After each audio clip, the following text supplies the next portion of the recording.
Bom, pessoal, esse vídeo aqui é um vídeo mais rápido, que é para mostrar como fazer a migração para o sistema da MenuIA. É, então, para quem não viu o vídeo anterior, esse vídeo aqui é mais resumido para mostrar somente as alterações e um método de como fazer essas alterações mais rápido. Para fazer uma simulação, a gente vai usar aqui um Image. O Image, ele consegue ver a comparação entre arquivos, né? Então, o que eu vou fazer? Aqui nessa diretória, eu tenho a diretória da barbearia que foi editada, que já está com o sistema da MenuIA pronto para rodar, que é um dos sistemas do Hugo, né? Então, e aqui eu vou selecionar o arquivo original, que é o arquivo da barbearia. Então tá aqui, é o original. Selecionei os caminhos, eu vou clicar em comparar. Então ele vai trazer para mim os arquivos que são diferentes, que foi justamente os arquivos que sofreram modificações. E se a gente clicar aqui, ele vai mostrar justamente quais foram essas modificações, né? E o que foi colocado aqui? Foi colocado, isso aqui foi a pedido de dos alunos de Hugo, mas eu vou abrir esse arquivo aqui na diretória dele. Então, vou copiar uma informação aqui e vou colar ela aqui. O que foi feito aqui, só para vocês entenderem. Aqui o sistema ele envia notificação para o cliente, só que no sistema original ele não tem essa aqui. E agora, e o que representa isso? Ele envia uma notificação para o dono do restaurante.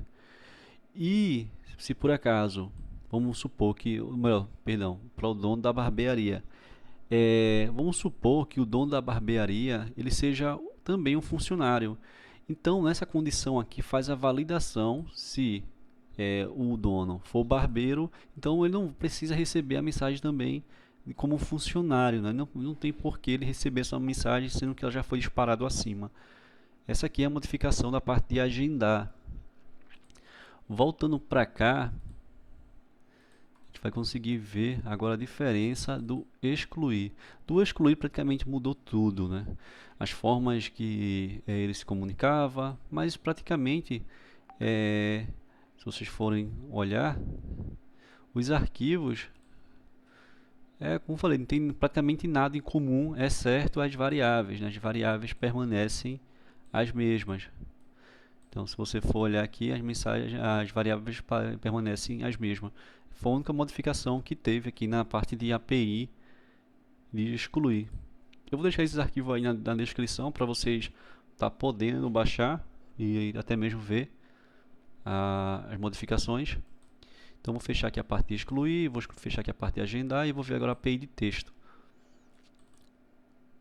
Na API de texto também praticamente já mudou tudo, não tem quase nada, exceto as variáveis. As variáveis permanecem as mesmas. E na parte aqui da validação, a gente criou uma forma. Deixa eu abrir aqui no Visual Studio para ficar mais fácil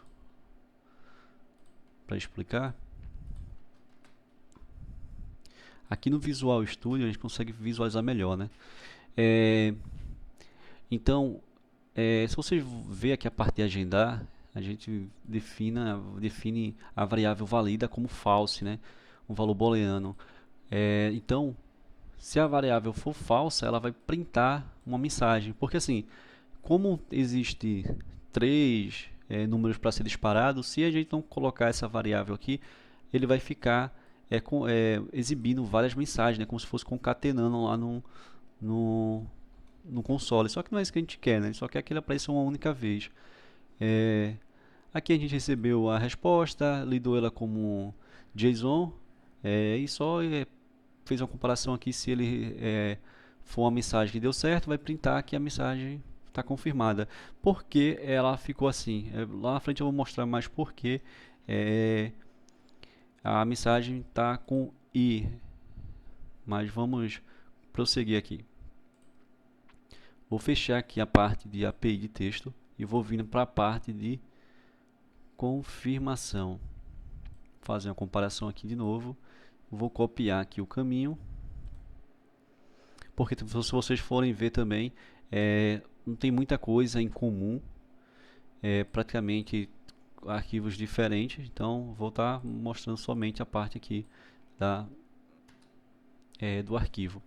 A única coisa que tem, como eu falei, em comum são as variáveis. As variáveis permanecem sendo as mesmas, só que aqui é que vai vir um diferencial, né? Aqui tá, a gente recebe o ID na API que estava aqui também, ela tinha uma espécie de ID, então a gente colocou para o sistema receber. E se vocês forem ver aqui, ele vai exibir a mensagem que está aqui, não é? Quando ele printar, ele vai printar essa mensagem. E se vocês forem voltar aqui, aí vai ficar confirmação enviada com sucesso e agendamento realizado com sucesso. Porque aqui, nesse arquivo API texto, o sistema ele está enviando somente uma mensagem de confirmação. Já aqui o sistema está realmente fazendo o agendamento. Então aqui é a parte que faz o agendamento. Se por acaso o status do sistema não retornar 200, então vai printar lá que ocorreu um erro na hora de agendar. Então essa parte aqui é de confirmação. E nessa parte aqui de retorno é o que tem tirado o sossego de muitos, né? Então vou estar abrindo aqui ela para mostrar mais. Também praticamente foi feito tudo do zero. Tentou manter algumas coisas, até mesmo simplificar, mas acabou se tornando um pouquinho mais complexo. Mas eu vou estar tentando explicar agora. Então, aí nessa parte aqui de cima, ele recebe o retorno do webhook. Se vocês forem ver, esse arquivo, ele fica na diretória seu site, ajax /retorno.php. O que vocês vão fazer para configurar esse webhook? Vão copiar esse diretório e vão vir aqui clicar em editar no seu dispositivo e vão simplesmente colar aqui.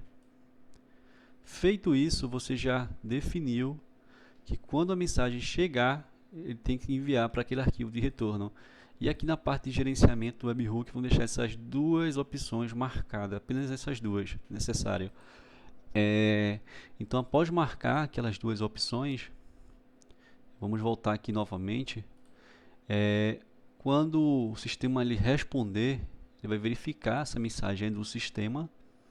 Essa mensagem for do sistema, porque quando o sistema ele faz o disparo para o cliente, ele avisa que o disparo foi efetuado. Então, quando o sistema avisar para nós, né, que aconteceu o disparo, a gente vai definir o número do cliente na parte de agendamento. Tem outras formas de fazer isso aqui relacionando tabela, mas eu acabei optando por esse método, até mesmo por ser mais simples, né? Acabei depois deixando tornar um pouco as coisas mais complexas aqui abaixo, mas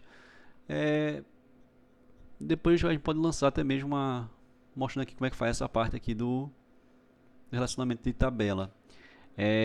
Mas lá no banco de dados, na parte de agendamento, se você for olhar, você precisa criar no banco de dados uma coluna com o nome phone, que ele vai armazenar justamente o número do cliente.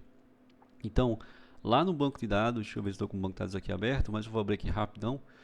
Lá no banco de dados, vocês vão precisar estar definindo, melhor, criando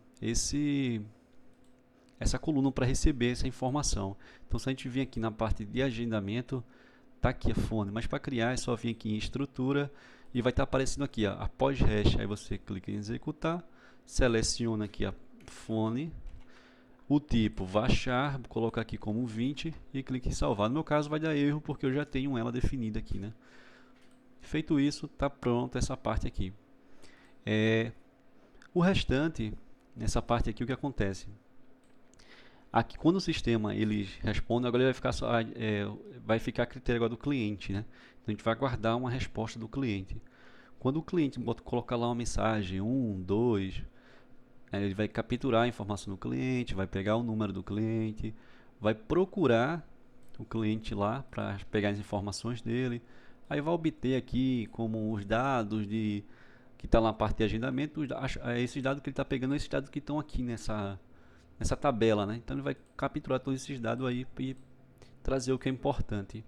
Depois ele vai pegar as informações do cliente também, que está aqui, capturou todas as informações mais essenciais, e também de funcionário, que também tem uma parte lá de usuários. Para que ele vai querer essas informações? Para justamente a gente montar um modelo de resposta, né? Então, quando o cliente ele mandar ele tem que mandar aí ele vai receber lá, vai receber que foi confirmado, agendamento com o nome do cliente, vai mostrar a data, vai mostrar o telefone do cliente, o horário, o profissional que vai atender ele, e vai mandar essas notificações para aquele mesmo exemplo que a gente viu no agendar. Vai mandar para o cliente, para o dono da loja. Se o dono da loja não for o barbeiro, ele vai mandar também para o barbeiro. Se ele mandar dois, ele vai simplesmente cancelar o agendamento e também vai notificar os três. Bom, pessoal, e para configurar, a única coisa que você precisa fazer é vir aqui na parte de configurações, colocar seu token, sua API aqui. Para fazer isso, você tem que cadastrar um dispositivo. No meu caso, já tem um dispositivo aqui cadastrado, mas caso não, eu poderia clicar aqui em criar um novo dispositivo, definir um nome para esse dispositivo, depois vir aqui na parte de API, gerar uma aplicação para ele, e quando a documentação fosse gerada, ele já ia printar aqui para nós o AppKey e o AuthKey. Então será copiar e colocar lá no sistema. No caso aqui, a instância equivale ao AppKey e o token ao AuthKey. Mas eu vou mandar esse arquivo aqui,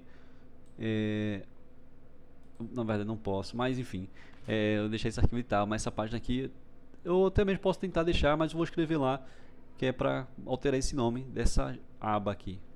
Então é praticamente isso a alteração. Vou deixar esse arquivo para vocês poderem fazer o download. Inclusive esse arquivo aqui eles já estão fixado, porque na aula que eu fiz de quase 1 hora eu não fiz o debug do código e deixei algumas falhas pelo meio do caminho. Mas esse vídeo aqui ele já está totalmente corrigido, eu já fiz toda a correção dele, testei o código, então vocês podem estar fazendo aí e usando da melhor maneira. Caso tenha dúvida é só entrar em contato. Então valeu galera, um forte abraço.